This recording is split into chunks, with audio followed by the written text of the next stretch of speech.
तुला पगाराची किती अपेक्षा आहे? 20,000 कमीत कमी. सॉरी, आम्ही फ्रेशर्सला 10 देतो, पण ठीक आहे, तुला 12 देते.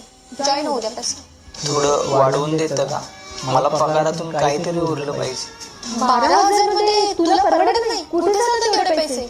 मॅडम, लग्न करण्यासाठी एक घर असणं गरजेचं असतं. मी ते लोनवर घेतलं आणि आता त्याचा EMI 5,000 रुपये. घरामध्ये बाजार भरावा लागतो 3,000 रुपयाचा.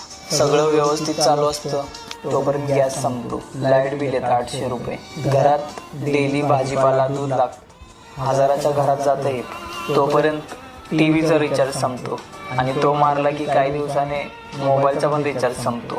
आणि कामावर येण्यासाठी बसचा पास पण काढावा लागतो. थोडे पैसे राहतात तोपर्यंत घरात कोणतरी आजारी पडतं. आणि तुम्ही जर मला 12,000 रुपये पगार दिला तर माझ्याकडे 200 रुपये राहतील. 200 रुपये वर्षभर साठवले